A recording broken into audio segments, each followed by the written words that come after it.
Hola, buenos días. ¿Cómo están todos? Qué gusto verles nuevamente en esta su casa, Calvary Chapel Jardín. Y también bienvenidos a todos los que están en Facebook.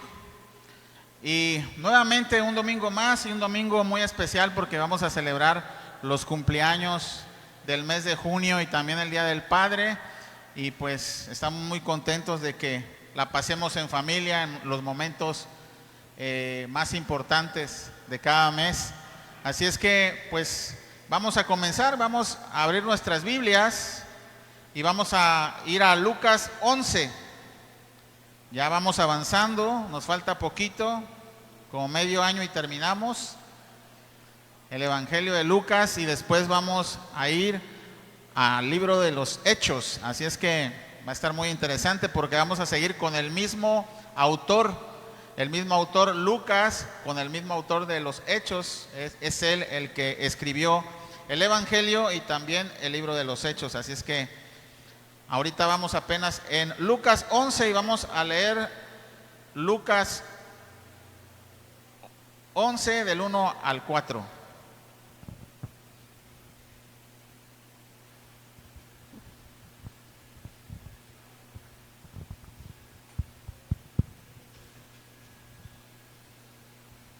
Aconteció, aconteció que estaba Jesús orando en un lugar, y cuando terminó, uno de sus discípulos le dijo: Señor, enséñanos a orar, como también Juan enseñó a sus discípulos. Y les dijo: Cuando oréis, decid: Padre nuestro que estás en los cielos, santificado sea tu nombre. Venga tu reino, hágase tu voluntad, como en el cielo, así también en la tierra. El pan nuestro de cada día, dánoslos hoy. Y perdona nuestros pecados, porque también nosotros perdonamos a todos los que nos deben. Y no nos metas en tentación, mas líbranos del mal. Ok, fíjense cómo comienza diciendo que un discípulo le pidió a Jesucristo que les enseñara a orar igual como lo hizo Juan el Bautista con sus discípulos. Si tú tuvieras enfrente a Jesucristo, ¿qué le pedirías? ¿Le pedirías lo mismo que a este discípulo? ¿O le pedirías otra cosa? Los discípulos nunca pidieron: Señor, enséñanos a calmar las tormentas como lo hiciste. Enséñanos a caminar sobre el mar. Enséñanos a predicar. No, los discípulos le pidieron a Jesús que les enseñara a orar. ¿Y por qué creen que le pidieron a Jesús que les enseñara a orar? Yo me imagino que fue porque fue algo que estuvieron viendo constantemente que Jesús hacía. Y fue algo, me supongo, muy impresionante ver a Jesucristo orando al Padre. Entonces esta prédica la titulamos El cristiano y la oración. Para que te des cuenta, para que te des una idea de la importancia de la oración, los apóstoles tenían esa necesidad de aprender. Y un comentarista bíblico dijo lo siguiente, dijo: la oración del cristiano es como el respirar a la vida. Es decir, para poder vivir tienes que respirar. Y para poder vivir en fe tienes que orar. Si no respiras, mueres. Si no oras, tu fe no es viva, sino muerta. Es el primer paso que debemos de dar de fe, la oración. ¿Por qué? Porque el que ora lo hace porque cree que Dios lo está escuchando. Y ese es el primer paso de fe. Y es un punto fundamental del cristiano. Un cristiano que no ora no está caminando conforme a la voluntad de Dios. Un cristiano que no ora no está ejercitando su fe. Esa es la importancia de la oración. Y vamos a aprovechar que Lucas 11 está esa oración modelo donde el Señor nos enseña a orar. Y por eso es que vamos a orar en este momento. Padre amado, bendito Dios, nosotros también necesitamos aprender a orar. Enséñanos a orar, Señor, en este día. Enséñanos a deleitarnos en tu presencia, Señor. Venir a tu trono de gracia y alcanzar el oportuno socorro de nuestras vidas, Señor. Ayúdanos, Señor, a gozarnos al llegar a tu presencia. Que no sea una carga para nosotros, que sea un deleite llegar a tu presencia. Y para eso, Señor, necesitamos despojarnos de nuestra carne, Señor, porque esa es la que nos impide que lleguemos a ti en todo momento. Te damos gracias y queremos que tu Espíritu Santo nos guíe en esta prédica. Toca mis labios y toca los corazones de los que están escuchando. En el nombre de Cristo Jesús. Amén. Bueno, entonces estábamos diciendo que a través de esta oración, a través de este capítulo, nosotros vamos a conocer los elementos de la oración y el propósito correcto por el cual orar. Posteriormente también conoceremos la importancia de la persistencia de la oración y muchas otras cosas que Jesucristo nos enseñó a través de estos pasajes. Comencemos con la primera frase primero. La primera frase modelo es Padre Nuestro. Y esto es precisamente lo que nuestro Señor Jesucristo nos reveló. Dijo, Padre Nuestro, y dice, y ustedes digan así: Padre del Señor Jesucristo que está en los cielos, santificado sea tu nombre. Así dice, ¿verdad? No, ¿verdad? ¿Cómo dice? Y ustedes digan así: Padre Nuestro. Es una revelación sorprendente para esos tiempos. Antes de esto, no había esa expresión de decir Padre Nuestro al Dios Todopoderoso.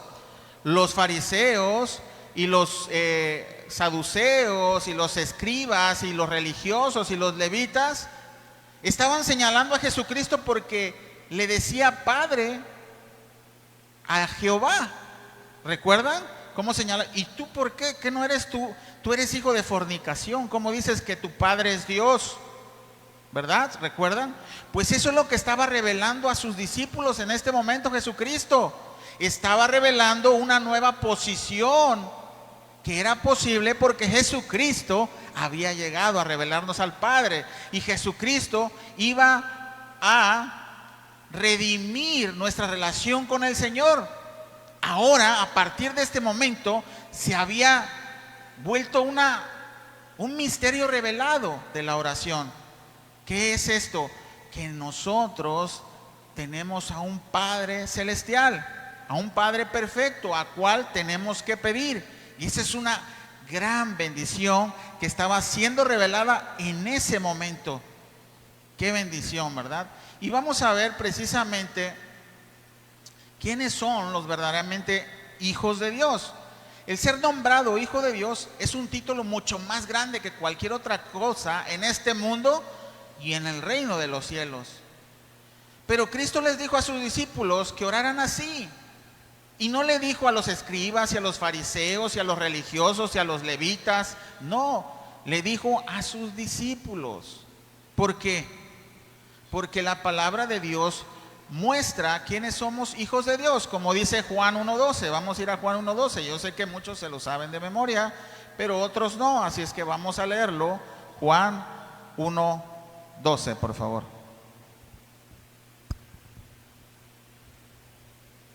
Mas a todos los que le recibieron, a los que creen en su nombre, les dio potestad de ser hijos, les dio potestad de ser hechos hijos de Dios. Así es. ¿Tú has escuchado esto? Todos somos hijos de Dios. Eso es lo que dice el mundo, que todos somos hijos de Dios. Pero a la luz de la palabra, este versículo nos muestra que no todos somos hijos de Dios. Dice que todos los que le recibieron, que los que creen en su nombre, tienen ese derecho, tienen esa potestad de ser llamados hijos de Dios.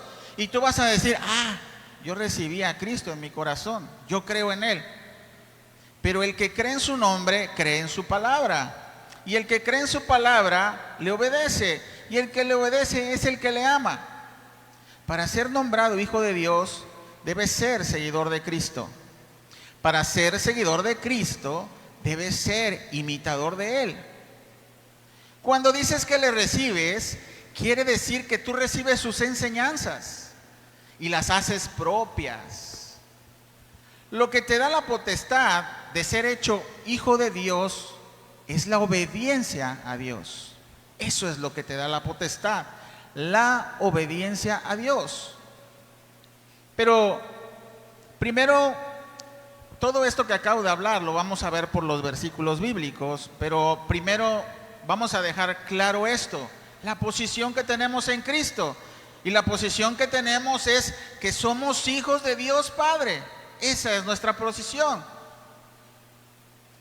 Y somos hijos de Dios, pero somos hijos adoptados. ¿Por qué digo esto? Porque hay enseñanzas herejes que dice que si somos Dios, entonces somos como un Dios junior, ¿verdad? Y eso es una gran mentira. ¿Por qué es una gran mentira? Porque nosotros somos hijos adoptados de Dios y hay un solo unigénito, como dice la palabra. Y ese unigénito sí es Dios.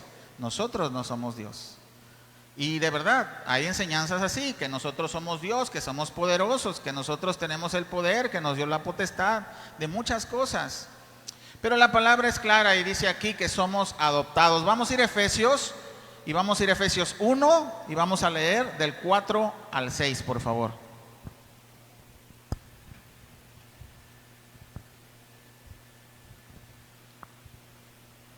Según nos escogió en Él antes de la fundación del mundo, para que fuésemos santos y sin mancha delante de Él, en amor, habiéndonos predestinado para ser adoptados hijos suyos por medio de Jesucristo, según el puro afecto de su voluntad, para alabanza de la gloria de su gracia, con la cual nos hizo aceptos en el amado. Así es, entonces dice que fuimos adoptados, y fuimos adoptados por medio de Jesucristo, por medio de su sacrificio, por su sangre. Nosotros fuimos comprados, fuimos redimidos para la gloria de Dios. Hay un propósito en nuestras vidas. Nosotros somos hijos de Dios para dar gloria a Dios. Eso es lo que nos está diciendo este versículo. Pero si somos hijos, entonces, eso que somos hijos es por medio del Espíritu Santo, y el Espíritu Santo es el que nos hace clamar al Dios Padre. Mira, vas a ver aquí en Gálatas, eso es lo que precisamente nos enseña, que el Espíritu de Dios es el que hace que clamemos a nuestro Padre. Gálatas 4, vamos a leer del 4 al 6. Gálatas 4, del 4 al 6. Un momento para que lo busquen.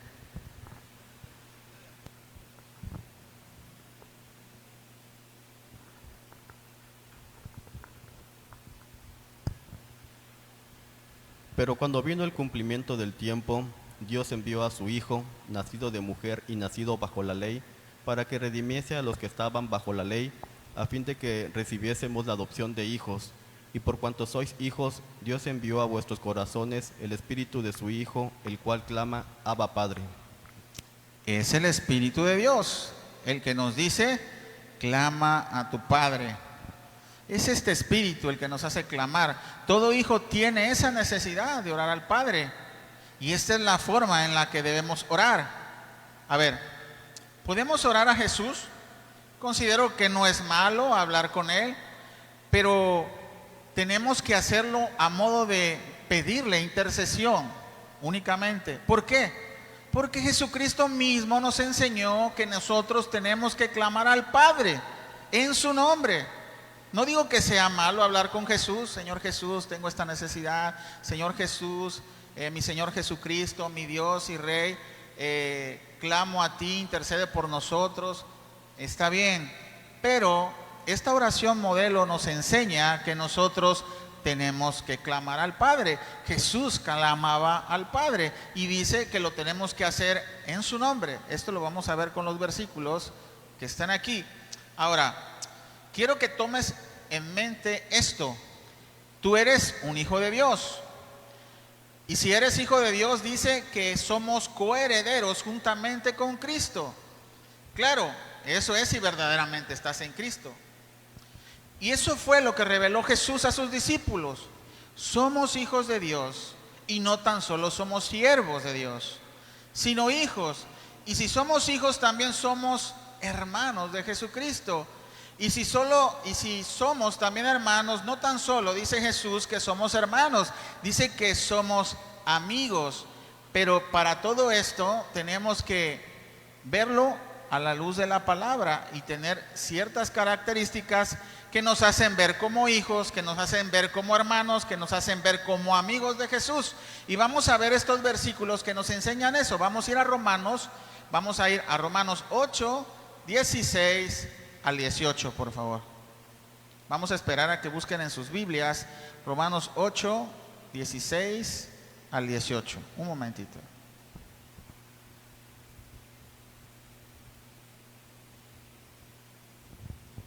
Vamos a leer la palabra de Dios.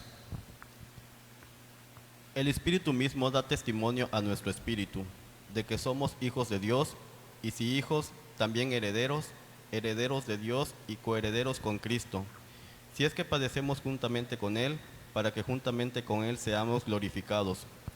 Pues tengo por cierto que las aflicciones del tiempo presente no son comparables con la gloria venidera que en nosotros ha de manifestarse.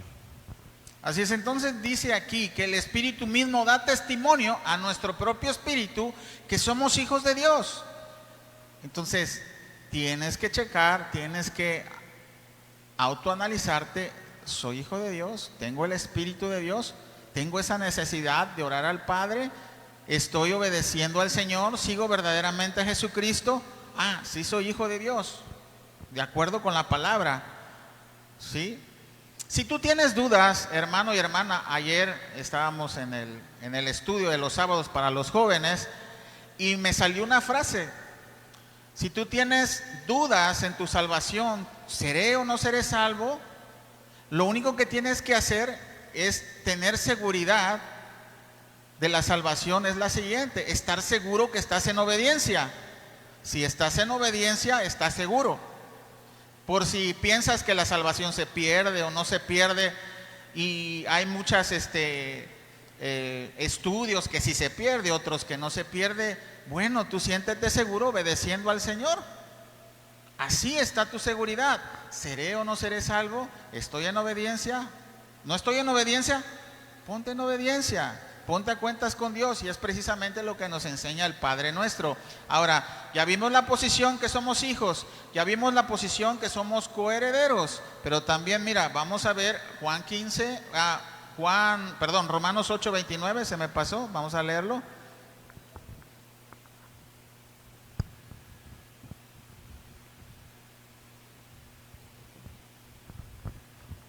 Porque a los que antes conoció, también les predestinó para que fuesen hechos conformes a la imagen de su Hijo, para que Él sea el primogénito entre muchos hermanos. De entre muchos hermanos, ya vimos, somos hijos de Dios. Pero también si somos hijos, somos hermanos de nuestro Señor Jesucristo. Y no tan solo eso, Jesucristo mismo llamó a sus discípulos amigos. Vamos a ver a Juan 15, 15.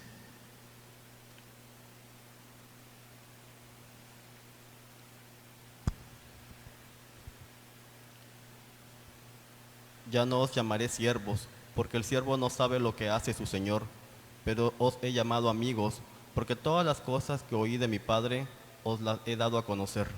Ok, lo que nos da la condición de ser amigos de Jesús, ¿qué es? Conocer las cosas que Jesús reveló de nuestro Padre. Si nosotros conocemos la palabra de Dios, si nosotros tenemos el conocimiento pleno de la palabra de Dios, entonces considérate amigo de Jesús. Pero no nada más conocer, sino obedecer. Para ser amigo de Jesús necesitamos conocer lo que Él nos reveló del Padre y también obedecer lo que Él nos reveló del Padre. Ahora, tú tal vez pienses, no, ya se salió del contexto. No, lo que quiero expresar y lo que quiero que ustedes, todos nosotros, aprendamos es la posición que tenemos en Cristo Jesús. Es la posición de hijos. Es la posición de siervos, y siervos, pero también amigos y también coherederos del reino de los cielos. ¿Por qué? Porque esa es la confianza que debes de tener al entrar al trono de la gracia. Cuando tú entras al trono de la gracia, tú siéntete como su hijo. Vamos a poner un ejemplo que mucho pone el pastor Hassan, y es el siguiente. Yo me imagino, por ejemplo, el presidente de la República, ¿no? Supongamos que el presidente de la República tiene un hijo de 5 años, ¿no? Y el presidente está en su despacho presidencial atendiendo a muchas personas muy importantes, ¿verdad? Pero en una de esas, la esposa del presidente va con su hijo y se le ocurre visitar a su esposo. Hay 50 personas ahí esperando a que el presidente los atiendan. Pero, ¿cómo va a llegar el hijo del presidente? ¿Va a hacer fila? ¿Verdad que no? Va a llegar confiado, va a abrir la puerta y le va a decir: papá, aquí estoy, te doy una sorpresa. Y si es buen padre el presidente, lo va a abrazar y le va a dar tiempo, aunque sea unos minutos, a su hijo. ¿Qué estamos viendo con este ejemplo? Es la misma posición que tenemos nosotros como hijos de Dios. Podemos entrar confiadamente, no tenemos que hacer fila. Y esta posición, hermanos, te da la certeza y la seguridad de que tu Padre te va a recibir en el momento que tú abras la puerta. Es por eso que estoy recalcando la posición que tenemos en Cristo Jesús. Pero acabamos de ver nada más un punto de la oración modelo, y esta fue: Padre nuestro que estás en los cielos, santificado sea tu nombre. Y el primer punto es este: nosotros debemos llegar al trono confiadamente, orar al Padre y darle honra a Dios. Eso es lo que nos enseña el modelo a seguir. Recuerden, este Padre Nuestro no es un rezo, son pasos que tenemos que integrar en nuestra oración. ¿Por qué digo que no es un rezo? Porque mismo Jesucristo en Mateo 6:6 nos dijo: y no hagan vanas repeticiones, como los gentiles que creen que por sus palabrerías serán escuchados. Dicen: mas tú di así: Padre nuestro que estás en los cielos. Pero es una oración modelo, no tienes que llegar a orar y decir lo mismo todos los días, todas las noches. No, ábrele tu corazón a tu Padre. Señor, el día de hoy, fíjate que yo me imagino, ¿no? Si fuera un niño de 7, 8 años, llegaría mi padre: papá, fíjate que el día de hoy me hicieron bullying, un niño me quiso pegar, me siento triste, mira, el día de hoy hice esto mal, etcétera, ¿no? Y esa es la posición que tenemos que hacer en oración. Ábrele tu corazón al Señor. Él ve tu corazón. Él no necesita que tú le digas, pero tú sí necesitas decir lo que tu corazón tiene. Tú no puedes tener en tu corazón guardado todo ese rencor, resentimiento, ira, enojo, angustia, depresión, soledad, ansiedad. Todo esto no lo puedes guardar en tu corazón, lo tienes que sacar. ¿Y a dónde vas a ir? ¿A decirle a tu vecino cómo te sientes? No, él te va a fallar. Él tal vez se puede burlar de ti. Tienes que ir a tu Padre, abrirle tu corazón y descansar en Él. Esa es la posición que tenemos. Entonces estamos en el punto número 1: llegar al trono, orar al Padre y darle las gracias y darle honra. ¿Cómo es darle honra? Pues hablar de lo grande, santo, puro, perfecto, todos sus atributos, es darle gloria a Dios. Conocer estos atributos es honrar al Señor también, y sabemos que nosotros le amamos a Él porque Él nos amó primero, y decirle que lo amas por eso. ¿A poco a ti no te gustaría que todos los días que te viera tu hijo te dijera lo buen padre que eres o lo buena madre que eres? Pues es lo mismo que el Señor quiere y desea de nuestros hijos, y no porque Él quiera vanagloria, no. Lo hace porque al momento de nosotros expresar la autoridad, el poderío, la majestuosidad de nuestro Señor, nosotros estamos reconociendo humildad. Es por eso que Él lo hace. Entonces, el punto es que nosotros le debemos de rendir loor a nuestro Dios y Padre, decir lo omnipotente, lo poderoso, lo omnisciente, su infinita gracia, su infinita misericordia. Hasta este momento, entonces, vamos con el Padre nuestro que estás en el cielo, santificado sea tu nombre. Ahora vamos a ver la frase: venga a nosotros tu reino en la tierra como en el cielo. Cuando nosotros decimos esta frase, debes saber lo que realmente le estamos pidiendo a Dios. ¿Qué le pedimos a Dios? Es que gobierne nuestras vidas, que Él reine en nuestras vidas, que Él sea el que dirija nuestros pasos. Le estamos cediendo todo el control de nuestras vidas. Cuando dices, venga tu reino a mi vida, eso es lo que estás haciendo. Le estás diciendo, yo ya no quiero ser del reino de las tinieblas, yo ya no quiero ser del reino de este mundo, yo quiero ser de tu reino de luz. Ya no quiero ser hijo de ira, yo quiero ser tu hijo, Dios. Pero ser ahora hijo de Dios significa que eres también hijo de misericordia y que le pertenecemos a Él y no a nosotros mismos, sino a Él. Ahora bien, creas o no creas en Dios, de Dios es el reino, de los cielos y la tierra, todo es de Él. Pero al nosotros decirle al Señor que reconocemos que nosotros no podemos hacer nada sin Él, que reconocemos su poderío, su autoridad, su soberanía y el reino de Dios en nuestras vidas, nosotros estamos cediendo ese orgullo, esa soberbia, esa altivez que nos impide descansar en el Señor. Ahora bien, recuerden, estamos diciendo que Dios reina en nuestras vidas.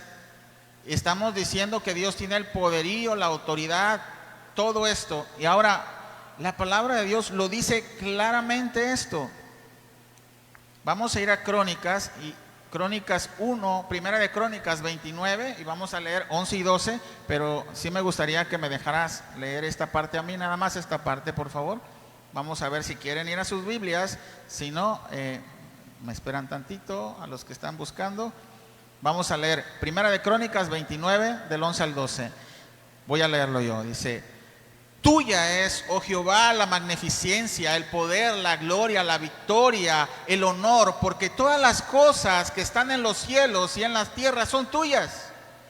Tuyo, oh Jehová, es el reino y tú eres excelso sobre todo. Las riquezas y la gloria proceden de ti y tu dominio sobre todo. En tu mano está la fuerza y el poder, y en tu mano el hacer grande y el dar poder a todos. Qué mensaje tan impresionante que da la gloria, la honra y el poder a nuestro Dios Todopoderoso. ¿A poco Dios necesita que tú le digas, venga tu reino, Señor, gobierna mi vida? Él gobierna todo. Pero a ti sí te interesa que tú aprendas a dejarte gobernar por Dios. ¿Por qué? Porque Dios sabe hacer las cosas mejor que tú. Digo, considero, ¿no? ¿O no? ¿Cómo creen? ¿Creen que sí puede hacer las cosas mejor que nosotros mismos? Claro que sí. Entonces es por esto. Ahora, por eso me frustra cuando oigo a algunas personas mal enseñadas: yo declaro, yo decreto, yo hago esto, yo hago el otro. No. Si tú estás diciéndole a nuestro Señor Jesucristo que Él es tu Señor, que Él es tu Rey, el único que puede decretar, ¿quién es? El Rey. Si tú le dices que Jesucristo es tu Rey, ¿cómo tú le vas a decir al Rey qué decretar? ¿Me explico? El único que decreta es Él. Lo único que tienes que declarar son los impuestos cada año, porque te va a ir mal si no los declaras. Y lo demás, puedes declarar la palabra de Dios. Eso sí, cuando quieras, declárala, todo lo que esté en la palabra de Dios. Entonces el segundo punto es el siguiente de esa oración modelo: es pedir a Dios que gobierne cada ámbito de nuestras vidas y que haga su voluntad en nuestra vida. La siguiente frase de la oración modelo es: el pan nuestro de cada día, dánoslo hoy. Esto se puede entender de una manera simple: debemos pedir la provisión diaria de Dios. Cuando hacemos esto, reconocemos la dependencia de Dios en nuestras vidas, reconocemos la dependencia a Dios en nuestras vidas. Nos mostramos delante de Él humildes y dependientes de su provisión.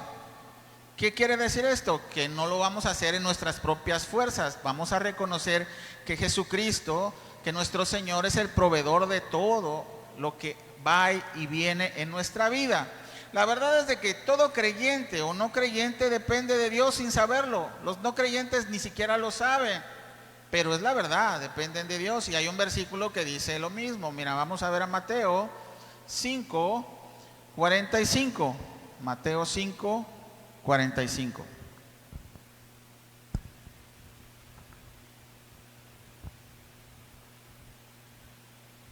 Para que seáis hijos de vuestro Padre que está en los cielos, que hace salir su sol sobre malos y buenos, y que hace llover sobre justos e injustos. Esto quiere decir que de Dios dependen todas las cosas. Y un agricultor sabe muy bien estas cosas. ¿De quién depende de la cosecha totalmente el agricultor? De la lluvia. ¿Y quién manda lluvia?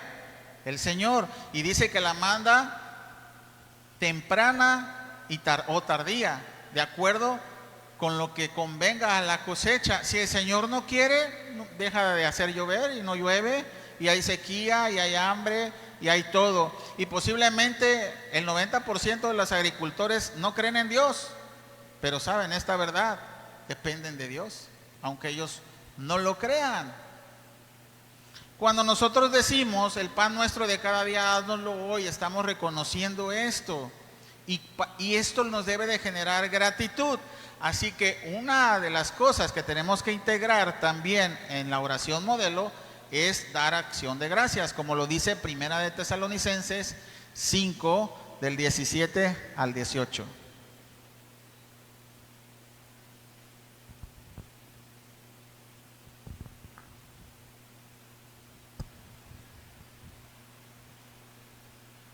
Orad sin cesar, dad gracias en todo, porque esta es la voluntad de Dios para con vosotros en Cristo Jesús. Muy bien. El siguiente punto de nuestra oración modelo es: perdona nuestras ofensas como también nosotros perdonamos a los que nos ofenden. O ahí dice nuestros deudores. Déjame decirte, hermano, hermana, que aunque no lo creas, hay muchos creyentes que asisten a la iglesia y oran a Dios, pero este punto se lo saltan. Día tras día se lo saltan. ¿Por qué? Porque no han querido perdonar a alguien, a un familiar, a un amigo, un esposo, un vecino.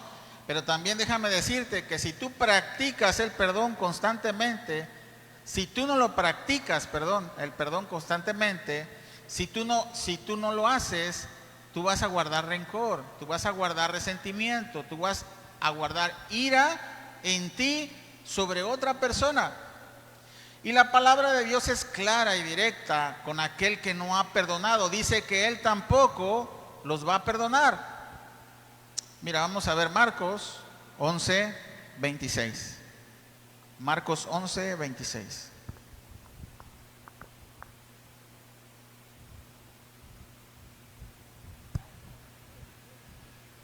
Porque si vosotros no perdonáis, tampoco vuestro Padre que está en los cielos os perdonará vuestras ofensas. Ahora vamos a ver la instrucción de nuestro Señor Jesucristo también sobre esto en Mateo 5, y vamos a leer el 23 y el 24 nada más. Mateo 5, 23 y 24.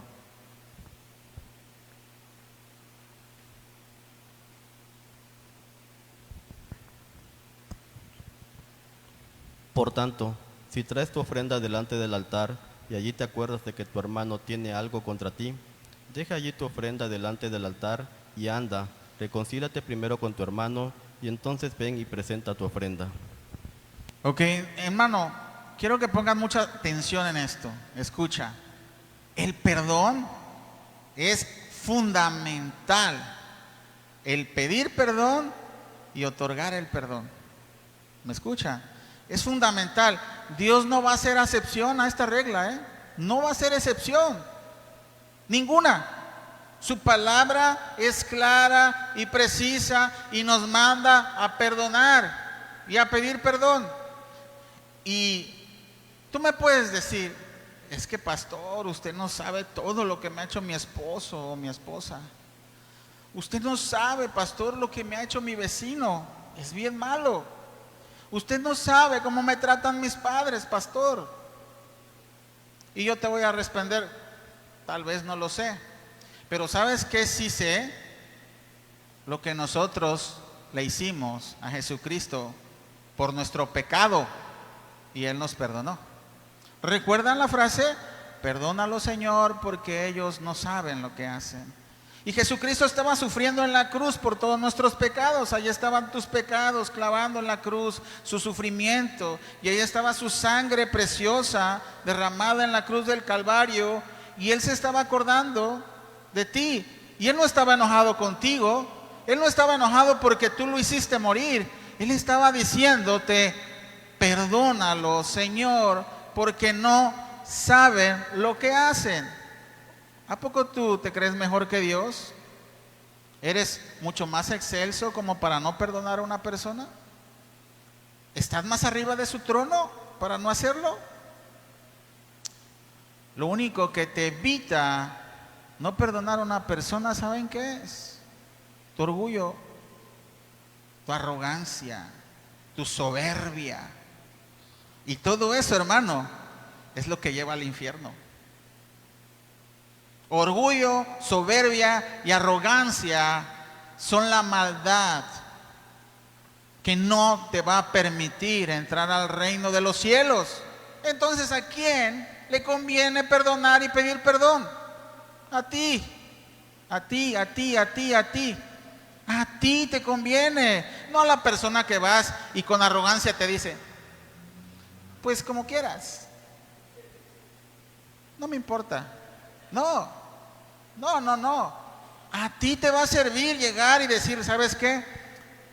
Te quiero pedir perdón, porque por lo que sentí que me hiciste daño, yo he guardado rencor contra ti. Y quiero decirte que también te perdono.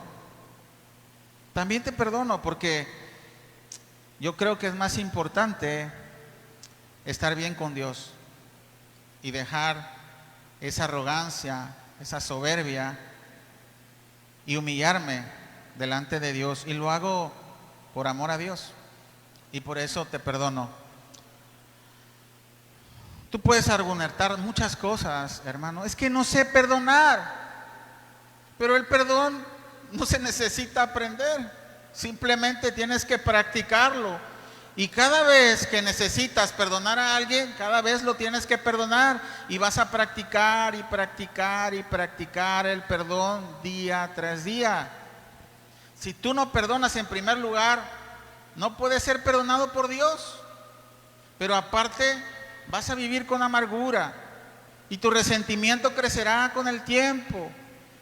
Pero si tú decides perdonar hoy y pedir perdón a Dios por ese rencor que tienes sobre otra persona, hoy mismo serás perdonado por Dios. Hoy, no mañana. Y tu amargura, tu rencor, tu resentimiento, tu odio por las personas que no has perdonado, se va a ir. Y va a llegar la paz del Señor que sobrepasa todo entendimiento. Hermano, quiero pedirte en este momento, hermano, hermana, que te tomes un tiempo para perdonar a esa persona, si es que aún no has perdonado, y que ores al Señor en este momento. Tal vez la persona no está enfrente de ti, o tal vez sí está cerca de ti, pero puedes cerrar tus ojos en este momento, hermano, hermana, y decirle, Señor, por amor a ti, por obediencia a ti, quiero perdonar a esa persona que durante mucho tiempo he creído que me ha hecho mucho daño. Quiero pedirte perdón por ese rencor que he tenido y quiero pedirte que me ayudes a expulsarlo de mi vida. Quiero que cierres tus ojos. Vamos a dar 2 minutos y vamos a cerrar nuestros ojos, inclinar nuestro rostro y pedir perdón al Señor y perdonar a esa persona que tal vez tú nunca has perdonado. Vamos a orar.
Amén. Amén. Amén. Hermanos, espero que te hayas puesto a cuentas con Dios, que hayas ido en este momento a dejar tu ofrenda, ir al trono a pedir perdón y has regresado en este momento perdonado por Dios. Deseo en todo mi corazón que esa ira, ese rencor y ese resentimiento que te enferma, porque es causa de cáncer también, es causa de muchas enfermedades, y la palabra de Dios aquí lo dice claramente. Ese rencor, ese resentimiento, ese odio, esa ira, nos enferma el alma y nos enferma el cuerpo también. Espero que hayas llegado ligerito en este momento, después de haber regresado de la presencia de nuestro Señor. Y vamos a seguir porque todavía faltan unos puntos. Y el tercer punto es el siguiente.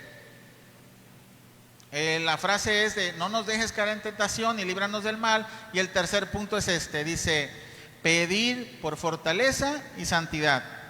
Es una realidad, el mundo está lleno de tentaciones, pero Dios dice que Él nos ha prometido darnos siempre la salida. Vamos a ver Primera de Corintios y vamos a leer 10:13, por favor. Primera de Corintios 10:13.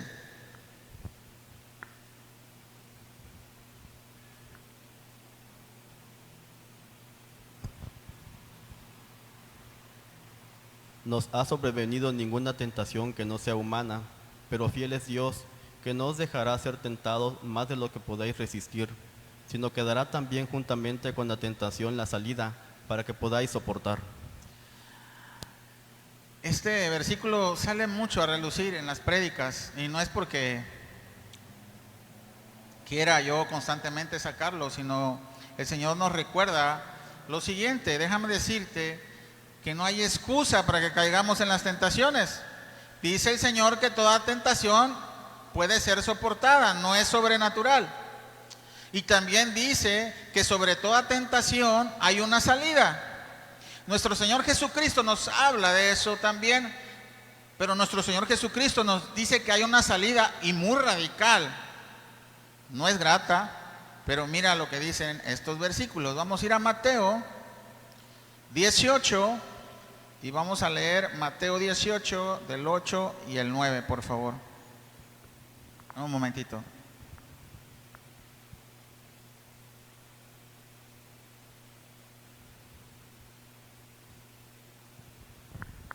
Vamos a leerlo. Por tanto, si tu mano o tu pie te es ocasión de caer, córtalo y échalo de ti. Mejor te es entrar en la vida cojo o manco, que teniendo 2 manos o 2 pies ser echado en el fuego eterno. Si tu ojo te es ocasión de caer, sácalo y échalo de ti. Mejor te es entrar con un solo ojo en la vida, que teniendo 2 ojos ser echado en el infierno de fuego. ¿Y ya vieron por qué les dije que es radical? Ahí está la salida. Sácate el ojo, córtate la mano, córtate una pierna, pero lo más importante es que llegues al reino de Dios. Y te voy a explicar un poco esto. Déjame decirte, hermano, que sí es una manera radical de buscar la santidad, pero si nosotros vivimos en pecado, entonces quiere decir que no somos salvos. ¿Y a dónde vamos a ir? Al infierno. Puedes venir tú a la iglesia todos los domingos sin faltar, venir a discipulados, servir en la iglesia, pero si tú vives en pecado, tu final va a ser el mismo, va a ser el infierno. Porque solo aquel que se arrepiente de su pecado, deja su pecado y comienza a hacer lo bueno, este es el que es el llamado converso o nacido de nuevo. Pero el que no se aleja de su pecado y practica el pecado, este aún no ha nacido de nuevo. Y dice la palabra de Dios que no puede ver el reino de los cielos. Ahora bien, dice aquí que si tu ojo te hace pecar porque ves pornografía por medio de tu teléfono, ¿qué prefieres? ¿Tirar el teléfono o sacarte el ojo? ¿O qué prefieres antes de tirar el teléfono? ¿Bloquear a todos tus cuates que te mandan en WhatsApp toda esa pornografía? ¿Quitar todas las apps que te hacen llegar a pecar por eso, por lo de la pornografía? Siempre debemos de tomar una salida más fácil que te lleve a la santidad. antes de quitarte el ojo, ¿verdad? Eso es lo que nuestro Señor Jesucristo nos enseñó a través de esos versículos. Siempre hay una salida, escoge la más fácil. Antes de que sacarte el ojo, pues regala el teléfono. Antes de regalar el teléfono, pues quítale todas esas aplicaciones que te hacen pecar. Voy a poner un ejemplo. Yo estaba pecando yo también por medio del teléfono porque pasaba mucho tiempo en el Face. Y decidí, antes de tirar el teléfono o vender el teléfono, regalar el teléfono, pues quitar las redes sociales para ya no pecar y perder el tiempo en esa aplicación. Eso es lo que debes de hacer siempre, buscar la salida más fácil para estar en obediencia al Señor. Antes de sacarte el ojo, antes de cortarte la mano, antes de cortarme la mano, decidí mejor quitar esa aplicación. Todo nacido de nuevo puede resistir la tentación. Cuando un nacido de nuevo peca, déjame decirte que lo hace conscientemente. Y es peor que antes que era inconverso. ¿Cómo puedes saber que has nacido de nuevo? Bueno, yo ya lo he enseñado antes. Lo que yo les estaba diciendo, ¿cómo podemos saber? Es por los frutos de arrepentimiento. Lo que hacía antes, ese viejo hombre, yo ya no lo estoy haciendo más y ahora dejo de hacerlo y comienzo a hacer lo bueno. Es la manera de saber que has nacido de nuevo. Ahora, quiero agradarle a Dios con mi obediencia a partir de que ahora soy un nacido de nuevo y no vivo practicando el pecado. No digo que no pecamos, pero no practicamos el pecado. Si tienes dudas sobre esto, hermano, hermana, pues autoexamínate constantemente. Solo tú puedes saber si verdaderamente estás viviendo en la fe en Cristo. Y todo se resume en esto. Si vivo en Cristo es porque obedezco a Cristo. Si no estás obedeciendo, pues es momento de hacerlo. Dios te ha dado una oportunidad este día porque se derramó su misericordia y te dio vida el día de hoy y te dio ese deseo por venir a este lugar para escuchar estas palabras y arrepentirte. Y puedes comenzar el día de hoy a caminar en obediencia. Y puedes comenzar diciéndole a tu Padre: haz tu voluntad. Quiero que hagas tu voluntad y no la mía. Que venga a mí tu reino. Ayúdame y hazme nacer de nuevo para ser un adorador en espíritu y en verdad. Hermanos, la clave de todo esto es la siguiente, lo que acabamos de decir. El Señor siempre te demanda obediencia antes que sacrificio. Si quieres ofrecer un sacrificio, que sea el sacrificio acepto y agradable a Dios. Y es que sacrifiques tu propio cuerpo. No quiere decir que lo mates y ya, sino que sacrifiques tu propio cuerpo a sus deseos. A sus deseos. Y que tú lo sometas conforme a su voluntad de Dios, a sus deseos vanos deseos. No quiere decir, los deseos conforme a la voluntad de Dios son buenos, pero los vanos deseos son los que debemos de sacrificar en nuestro cuerpo. Si a mí me gusta el cigarro, pues me voy a sacrificar y ya no voy a fumar más y voy a someter mi cuerpo. Si a mí me gusta el alcohol, sé que me hace daño y hago daño a los demás, pues ya no voy a darme gusto yo. Voy a agradar al Señor con mi obediencia. Vamos a ir a Romanos y ahí dice esto, que sacrifiques tus miembros y tu cuerpo, que eso es lo que a Dios le agrada, es ese culto racional. Romanos 12, 2. 1 y 2.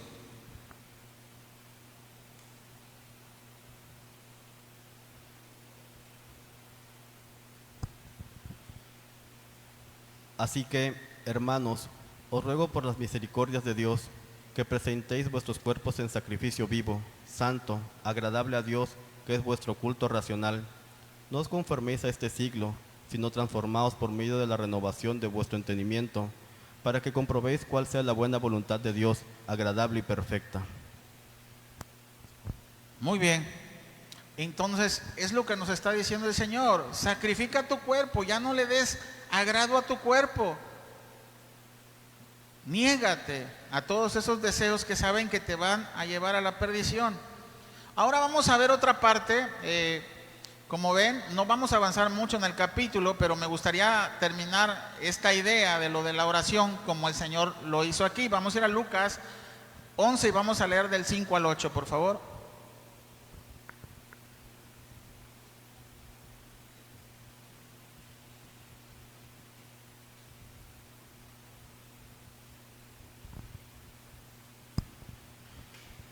Les Listo. dijo también, ¿quién de vosotros que tenga un amigo va a él a medianoche y le dice, amigo, préstame 3 panes, porque un amigo mío ha venido a mí de viaje y no tengo que ponerle delante?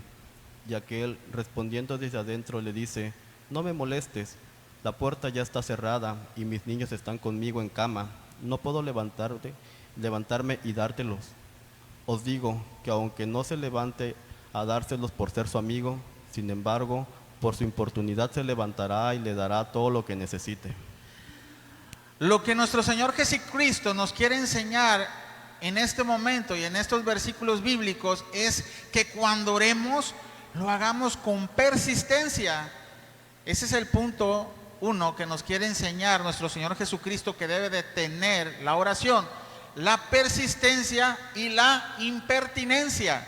¿Cómo es esto que la impertinencia? Sí, así como este amigo fue impertinente y llegó a medianoche a pedir algo que necesitaba, lo que nuestro Señor Jesucristo nos quiere decir, que puedes hacerlo en todo momento. Cuando consideres pertinente y cuando consideres impertinente, tú tienes que llegar al trono de la gracia y pedirle al Señor esto, lo que tú necesitas, y Él te lo dará.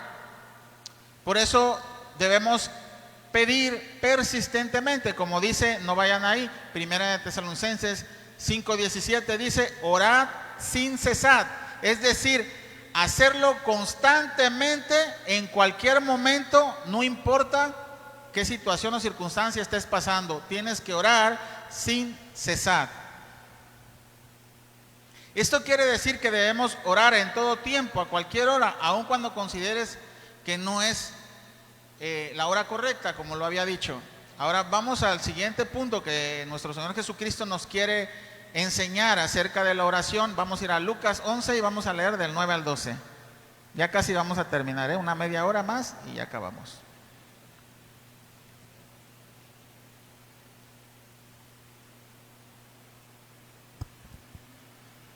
Y yo os digo, pedid y se os dará, buscad y hallaréis, llamad y se os abrirá. Porque todo aquel que pide, recibe, y el que busca, halla, y al que llama, se le abrirá. ¿Qué padre de vosotros, si su hijo le pide pan, le dará una piedra? ¿O si pescado, en lugar de pescado, le dará una serpiente? ¿O si le pide huevo, le dará un escorpión?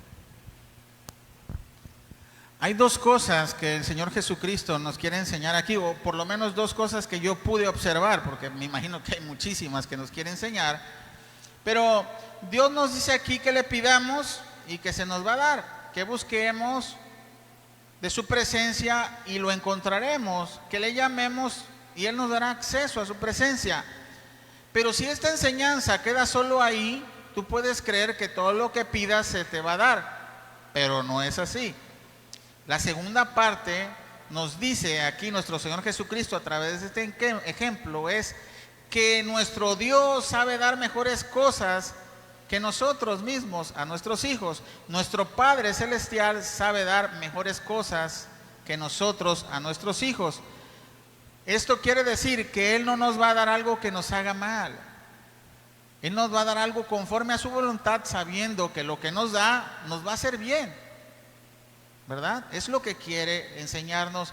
Entonces nosotros vamos a tener todo lo vamos a obtener todo lo que está conforme a su voluntad, y eso también nuestro Señor Jesucristo nos los enseña en Juan 16, 23, 24 y también en primera de Juan 5, 14, 15. Pero vamos primero a Juan 16, 23, 24.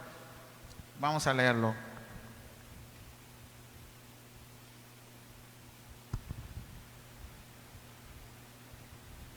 En aquel día no me preguntaréis nada.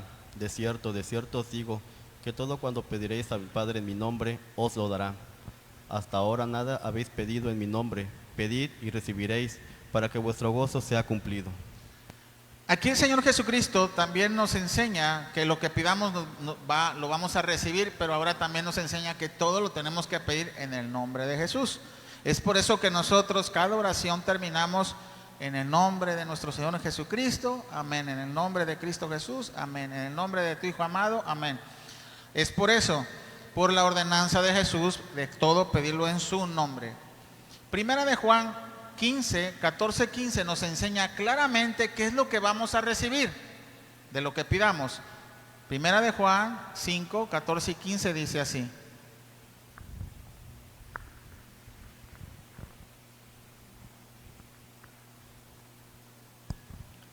Y esta es la confianza que tenemos en Él, que si pedimos alguna cosa conforme a su voluntad, Él nos oye. Y sabemos que Él nos oye en cualquier cosa que pidamos. Sabemos que tenemos las peticiones que le hayamos hecho. Aquí nosotros estamos aprendiendo la seguridad de la oración contestada, pero tiene que ser, dice, cosa conforme a su voluntad. El segundo punto que nos enseña de esta parte es tener la seguridad que nuestras oraciones son contestadas conforme a su voluntad. Ahora bien, recuerden, solo aquel que tiene el Espíritu de Dios es hijo de Dios, y aquel que lo tiene ama al Padre y al Hijo. El amor al Padre se manifiesta en obediencia, es la conclusión, y la obediencia hace que pidas conforme a la voluntad de Dios. Y por último, hermanos, lo que nos enseña nuestro Señor Jesucristo es que la permanencia en Cristo Jesús nos garantiza una oración contestada, y nos los enseña a través de este versículo. Vamos a Juan 15:7 y ya vamos a terminar.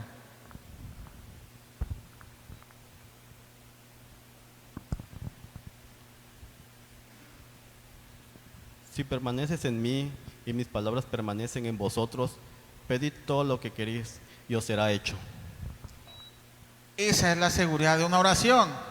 Si permanecemos en Jesús, vamos a tener todo lo que pidamos conforme a la voluntad del Señor. Para permanecer en Jesús, ¿qué necesitas? Obediencia a Jesús. Obediencia. Es lo primero que nos pide nuestro Padre. Nosotros, siendo padres, ¿qué pedimos de nuestros hijos? Obedéceme, hijo, obedéceme. ¿Me quieres demostrar amor? Obedéceme. Es lo mismo que nuestro Padre Celestial nos pide, obediencia. Si nosotros permanecemos en Cristo y obedecemos, vamos a tener todo lo que hayamos pedido conforme a su voluntad, y su buena voluntad es agradable y perfecta, y va a ser mejor de lo que tú piensas y que pides en oración. Dice la palabra de Dios que no tenemos porque no pedimos, y si pedimos es porque pedimos mal. Recuerden siempre decirle al Señor lo mismo que Jesucristo siempre decía: no sea tu voluntad, sino la mía. Vamos a orar. Padre amado, bendito Dios, aquí estamos nuevamente orando a ti, Señor, buscando de tu presencia y agradeciéndote por tus palabras que nos recuerdan, Señor, que la oración debe de ser constante, que la oración debe de ser a ti, para la gloria de tu nombre, darte gloria y honra, Señor, que la oración es para nosotros someternos a tu voluntad, para que tú gobiernes en nuestras vidas, que la oración es para que tú nos des cosas mejores que nuestro corazón desea, Señor, que la oración es para ser gratos a ti, y para tener gratitud también a ti. Dice tu palabra, Señor, que las oraciones, buenas oraciones, suben delante de tu trono como un olor grato, un incienso quemado en tu presencia, Señor, que te agrada, Padre, que dice: esta oración es de mi hijo y me está hablando conforme a mi voluntad, está aprendiendo mi hijo, está siendo más obediente, está siendo más dependiente de mí, y eso es lo que te agrada, Señor. Gracias, Padre bendito. Ayúdanos a orar de mañana, de tarde, de noche, buscar tu presencia para glorificarte, honrarte, en el nombre de Jesús. Amén.